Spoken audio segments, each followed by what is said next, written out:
Welcome to another episode of Parlor Talk. We'll be looking at the recently introduced bills in the National Assembly that have generated a lot of controversies among Nigerians. The first one is Protection from Internet Falsehood and Manipulation Bill 2009, loosely regarded to as the Social Media Bill. In this bill, let's start by looking at what constitutes social media offenses. It states that it is a transmission of false statements of facts and providing services to transmit falsehood. And the third part is firms and telcos, the telecommunication companies that fail to check their bills of fake news on their platform will be deemed to have committed offenses too. So offense under this bill carry a conviction to a fine of 300,000 or 3 years in prison and 10 million and up to 10 million naira for a group or organization. Organizations and service providers who fail to check abuse will be fined between 5 to 10 million naira under this bill. The other bill that we'll be looking at is the National Commission for Prohibition of Hate Speeches Bill 2019. The funny thing about this one is this is the second time this bill is being presented in the Senate. The same bill or similar bill was presented by the same senator, Senator Aliyu Sabi Abdullah, in 2017 with the same punishment for its speeches. A quick rundown of what entails an offense under this bill.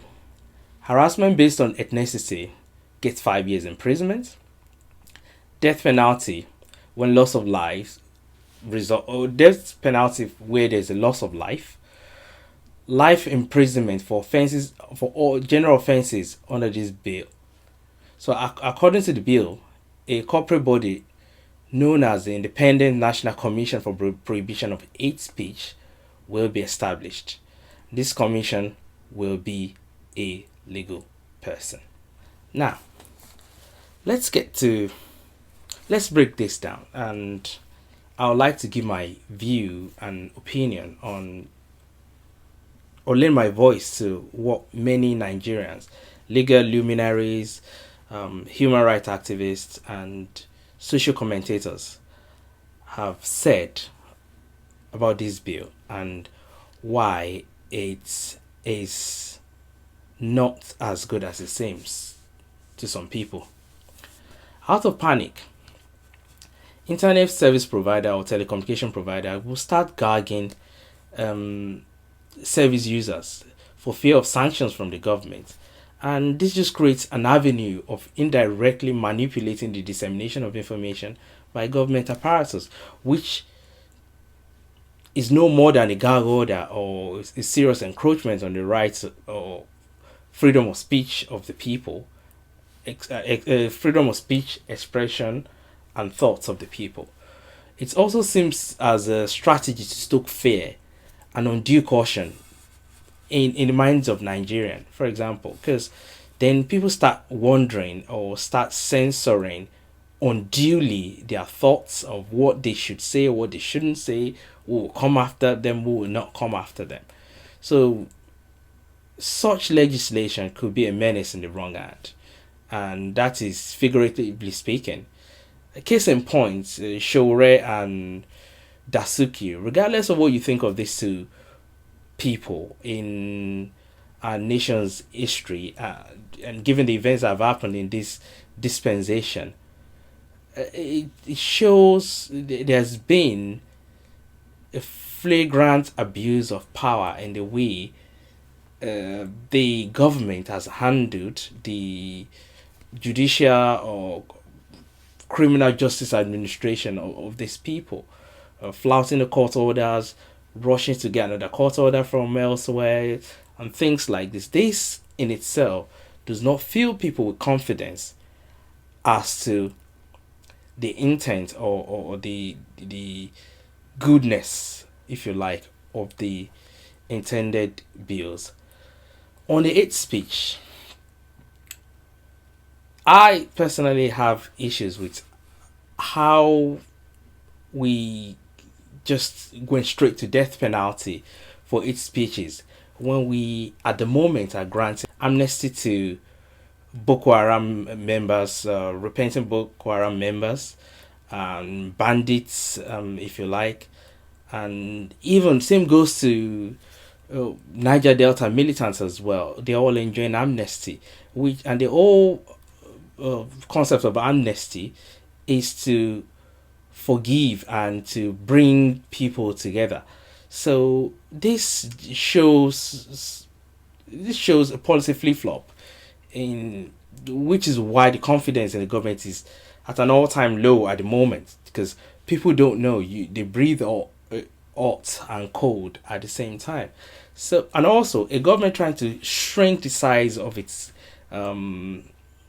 the size of the government to keep overhead down, as they claim they have been trying to do. Case in point, the recent retrenchment of 36 aides of the vice president, now setting up a new commission to oversee hate speech. That in itself, it's like speaking from two sides of the mouth. So at the moment, there are structures existing, although their effectiveness might be called into question, but there are structures existing that could take care of things like this, even if you want to clamp down on hate speech. I'm all for hate speeches being rooted out of our society, discrimination alike, and what have you. But we've got Ministry of Information, we've got National Orientation Agency, and you ask yourself, what are their jobs? In the mission statement of the National Orientation Agency says to consistently raise awareness, provide timely and credible feedback, positively change attitudes, values and behaviors, accurately and adequately inform and sufficiently mobilize citizens to act in a way that promotes peace, harmony, and national development. Peace, harmony, and national development. What does hate speech do? It divides people. So if the mission of NOA is to bring people together, foster national development and peace in Nigeria, then you ask yourself that why do we need a new independent commission, if you like, to oversee this process? To push this a step further, part of the function of NOA, National Orientation Agency, is to propagate the need to eschew all vices in public life, including corruption, dishonesty, electoral and census malpractice, ethnic. This is the interesting part that relates to what we're talking about here, is the ethnic, parochial, and religious bigotry.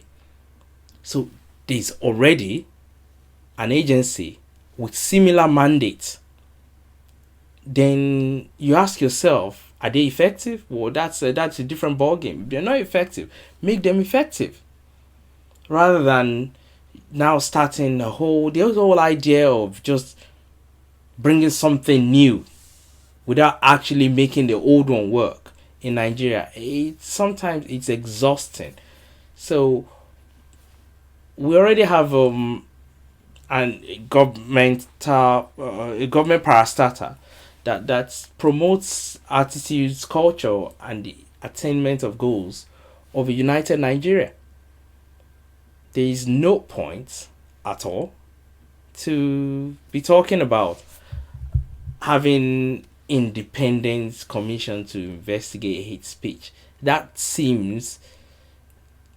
seems too flamboyant, and this is not to undermine what hate speech is. I understand that it's a big issue that in any sane society should be dealt with accordingly, but it has to be dealt with in the right way. And this boils down to the government not getting its priorities right with what to spend money on. In one way, you bring in shrinking your administration in another one, then you just blowing it up again without any sensible explanation. Another thing that I want to say on that is it bears semblance to the repressiveness shown by the current administration. And I know the bill obviously is introduced by members of the Senate, so the Senate should do more to dispel the insinuation that this ninth Senate is a rubber stamp Senate for any executive decision. Yes, the majority is could be overwhelming, but that notwithstanding, there's a reason why there's a separation of power. No matter how well conceived and the intention of these bills are, the timing is bad. Currently, the climate does not fill people with a lot of confidence that it will be executed in good faith or it was introduced in good faith. And it is a slippery slope to abusing the fundamental rights of speech, thought, and expression of people as guaranteed under the Constitution. Having said that, it is also an opportunity for us Nigerians to take an inward look as a people to the issues that have been brought to bear by this constitution. In anger, we all could say, well, we don't want this. This is overbearing. This is high handed. This is repressive. Call it whatever you want. But there are cogent and fundamental issues raised, canvassed in this whole bill. And it brings us to the point that we as a people need to be more respectful and patriotic, and we should converse for peaceful coexistence more. There's no doubt that these issues like hate speech, discrimination, ethnicism, nepotism, and favoritism are the order of the day in Nigeria. So there's a cliche, man no man.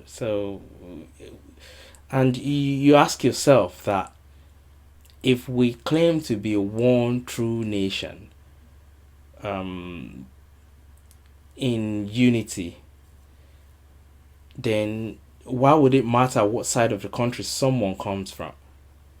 So, as a people, even with or without the law, I believe the existing laws are sufficient enough to a reasonable degree to be able to take care of any challenges or any encroachment of rights or hate speech, if you like, that someone might utter. You have the law of libel or law of defamation generally to deal with things like that.